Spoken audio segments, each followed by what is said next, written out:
സഹിക്കാൻ പറ്റാത്ത ചൂടിൽ ഇങ്ങനെ ഇരിക്കുന്ന സമയത്താണ് കേട്ടോ കെട്ടിയ നല്ല തണ്ണിമത്തനും വാങ്ങിച്ചിട്ട് വന്നത്.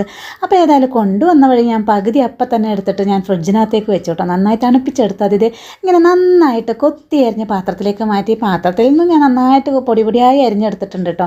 ഇനിയിപ്പോൾ ഇതേ നല്ല പൊടിയായി അരിഞ്ഞ ഈ തണ്ണിമത്തനിലേക്ക് നല്ല തണുപ്പിച്ചെടുത്ത്, അതായത് ഫ്രീസ് ചെയ്ത് എടുത്ത നമ്മുടെ പാലാണ് ചേർത്ത് കൊടുക്കുന്നത്. നല്ല തണുത്ത പാല് തന്നെ ചേർത്ത് കൊടുക്കുമ്പോൾ ഒന്നുകൂടി നമ്മുടെ വയറും ശരീരവും മനസ്സും ഒക്കെ തണുക്കുമല്ലോ അല്ലേ. അപ്പോൾ ഇതേ പാലും കൂടെ ചേർത്ത് കൊടുത്തിട്ടുണ്ട്. ഇനി അതിനും കൂടുതൽ തണുപ്പ് കിട്ടാൻ വേണ്ടിയിട്ട് നമ്മുടെ ചിയ സീഡ്സ് കുതിർത്തതാണ്.